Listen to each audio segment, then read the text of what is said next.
Welcome to True Leadership. And today I just wanted us to actually talk about culture and appetites. And I'm going to build up on this, so I'd like you to actually stay with me. And one of the things that I actually want to talk about is the fact that the world, or I need to understand the fact that the world is built on systems and principles. And this is going to be something that is going to be throughout the entire, maybe this season of True Leadership. But I just want you to just have this at the back of your mind that the world is built on systems and principles. So, on today's topic, actually, it's going to be based on the American footballer, former footballer, Shannon Sharpe, and I'm going to build on it on which direction we're going to take. But I just wanted to just lay that as the foundation of our discussion today, or just conversation today. So understanding, it's very important as a person to actually understand your appetites and how to be able to govern them.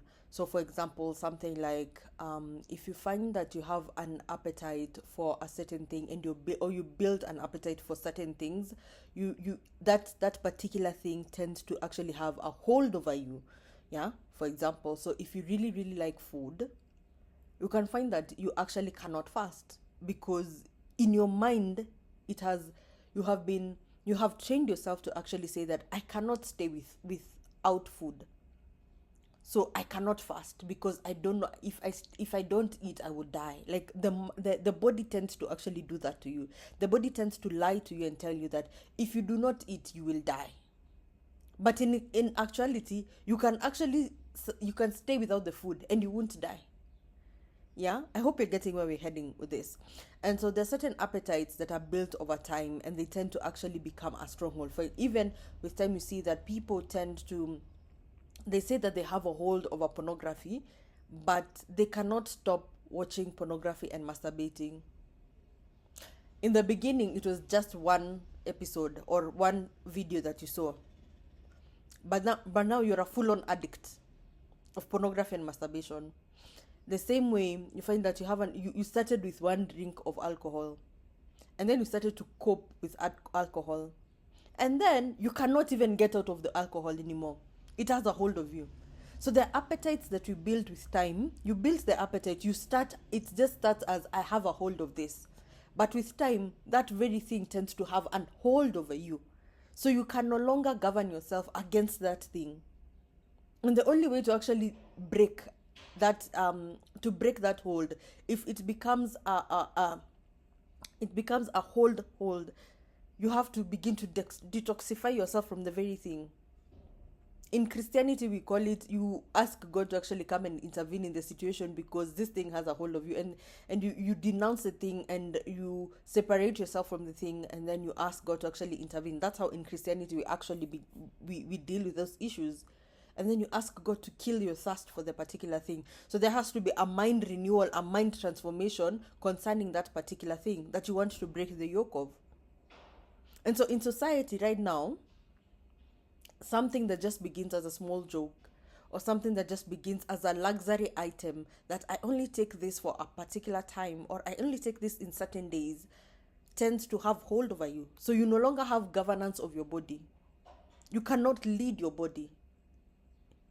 The thing that you are using to cope, or the thing that felt like an escape, has hold over you. I hope you're getting where we're going. And so some of these things have to be done by discipline. You have to discipline, you have to fast from these things, you have to detach yourself from these things. And so I wanted us to talk about, allegedly, the story of Shannon Sharpe. And this is quite a huge example in the things that in our world right now, and how seasoned it is to actually just be able to pick up patterns that are happening in life, and to be able to see how to be able to just manage them in our lives. Like, what are you learning when you're seeing certain headlines in our news stories? What are you learning? So we see Shannon Sharpe, a huge successful black man in the US, and I know they like going with race is such a huge part of the deal in the US. And we see that there's an alleged story of rape that came out, and he recently had to resign to step down from his role at work and step aside. And I think he's going to have to take back the deal, because he had a 50 million deal with ESPN. But that's such a huge loss. And I saw the black community was saying that this is such a huge loss for them. And in the US, we have seen a certain appetite of such successful black men going for female, what are they called, like female, white females. And in the case of why I particularly want to talk about the case of Shannon Shape, it's because last year he was involved in another issue where on Instagram Live, he went live on Instagram while he was in the middle of sexual activities. Yeah, he was in the middle of that and he went live. So you see that there's an appetite that is developed of sex. And he's a particularly older man, I think he's in his 50s. And the woman that has come out to actually allegedly claim rape claims, she's 19. That's a huge gap. That's a huge difference for a man of his status.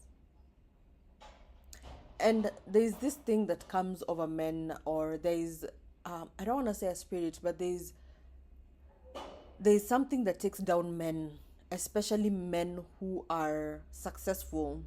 And that, I don't want to say whether it's sexual perversions or lust, but along that line, sexual perversions, lust, sexual innuendo, whatever they're called, men of a particular status, that this is an appetite that unless they govern themselves, they're susceptible to be brought down by these particular things. And so in the case of Shannon Sharp, he had to step down from his role. He has a podcast called Club Sheshe, which was doing quite well. Actually, he came to my radar because of that. And so for me, what I am taking from this story, this is a man that has no discipline in terms of his sexual appetite. Because for them, he's saying that he claims that this is a shakedown, but for people to actually be able to set you up in a way that they're saying that we're gonna send him a woman, and we know that the woman is going to be successful in taking you down. It means that there's an appetite that you've built, that people around you know, and they've noticed your weakness. That yes, huyu ukimpatia nini, if nikimpatia wanawake tunaweza mleta chini. It's an appetite that has been brought. It is an appetite that you've nurtured over time. It means that you have no governance on saying no to actually women. You have no governance. You have no self-discipline to actually say, no, I do not want that. I'm not going to sleep with so many women. I'm not going to sleep with women. It means there's an appetite inside of you that has an affinity towards women, that they know we can send any woman around you, and you're not going to say no. It means that there's a place inside of you that has an appetite that is not governed. And this appetite, you have to have built it over time. For people to see it as your weakness, you have to have built it over time. Let's talk about someone in the Bible. I'm going to use an example in the Bible, someone like Samson. How did they know that if we send a woman to go to Samson, he will not say no? If we send a woman to Samson, he will not say no. There's an appetite that Samson had built. There's an appetite that Samson had built that he could not say no to women. They knew that would be his downfall. That had to be his downfall. These appetites are things inside of us that unless we bring them and bring them under the subjection of God and ask God to help us to be able to manage this, or you bring in self-discipline in these areas. And for men, it has to be from a place of celibacy. I think celibacy is such a powerful tool that people do not understand. Celibacy is such a powerful tool. Because if you learn, can you imagine if you learn to actually be able to govern your body, that you can say that I can stay without sex? What can't you do? You come to your place and say, in your mind, you say that I can stay without sex. And you go on a journey of celibacy. That is an appetite that you've controlled. That you're not going to yield to your bodily functions. I feel like celibacy is such a powerful tool to men. And they do not view it as that. They see that celibacy is such weakness. No. To be able to control that appetite and say no, that I will not sleep with anyone, and give yourself time to master your own body, is such a powerful tool. It's such a powerful discipline. You will notice that the discipline that you actually get from a place of celibacy is a discipline that you can take into other areas of your life. It's a discipline that you're able to take into other areas. Even if you have a female before you and say that, no, I'm not going to sleep with this woman. I don't want to sleep with this woman. That is such a huge tool of governance that you're able to use over yourself. And these are the same tools that as you continuously build up yourself in certain things, you find that other areas of your life are beginning to align. But we lack discipline. We lack discipline. Our appetites are going ahead of us. And in the we've seen a lot of men, actually, even when you talk about someone like Tiger Woods, Tiger Woods also had a discipline issue in terms of, I think he was brought down by the fact that he was cheating or something along that line, or he had a wife or something. He cheated on his wife, and he was such a successful man. But it's very important for us, even as you're reading the Bible, even as you're going through life. And I would reference the Bible a lot because that is my true north.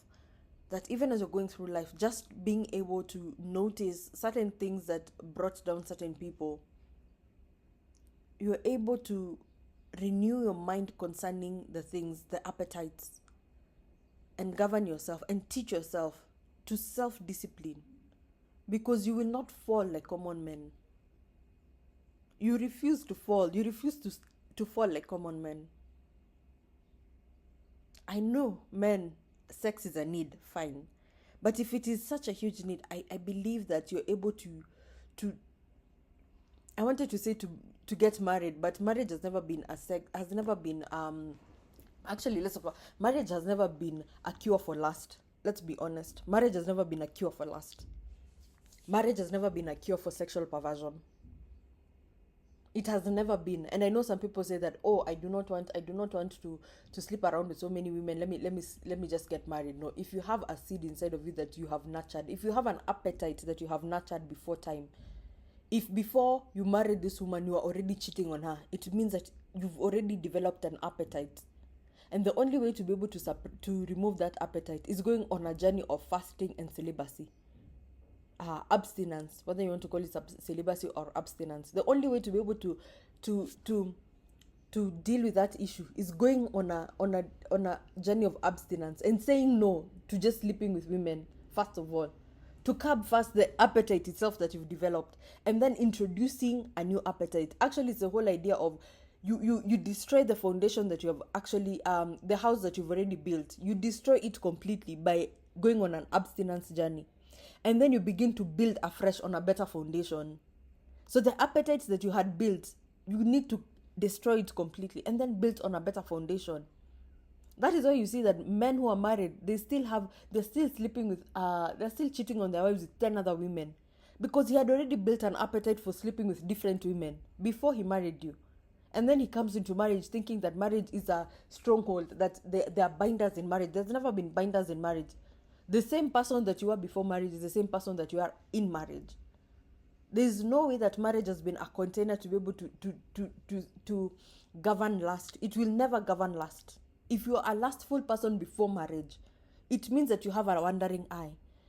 And getting married will not cure that. No, it will actually enhance, because you feel like, oh, I'm being forced here, No. After you get married, when you get married, the same appetite, you're going to have it. You're going to have it. So how can you deal with this issue? How can you deal with an issue of lust? You have to first destroy the foundations. That build appetite that you bring it down. Go on a journey of abstinence. Destroy the appetite that you had built. And then once you have destroyed an appetite that you have built, begin to build afresh. That's when you say that I will be a one-woman person. And it also has to come in a mind renewal. You need to change how you think. You need to change how you view things. You need to work on yourself. You need to work on your mindset. You need to work on the things that you're listening to. Some of us is the things that we're listening to that are building us into appetites, that are opening us up to conversations that we're actually not supposed to be having. It's an appetite that you're building by conversations that you're having, by the things that you're watching. You're watching pornography, you're watching this, it's opening your mind to actually see things of perversion. And you're wondering, why can't I not think about sex because you have built up your mind to actually see things and see sex in such a derogatory way, in such a perverted way. Am I saying that Shannon Shape cannot be redeemed? I feel like everyone is redeemable, but I just think there has to be a conversation about how we deal with certain appetites, that we are able to advance ourselves and improve on ourselves. And I think this is something that needs to be discussed and taught, especially to men. I think if you see something in the Bible that is actually highlighted, it should be an open conversation with our children and our young adults about these issues and how to be able to overcome them. Yes, thank you for listening. You can share the podcast, share with your friends, share with your colleagues, share with everyone, and I will see you in the next episode. And all this is allegedly.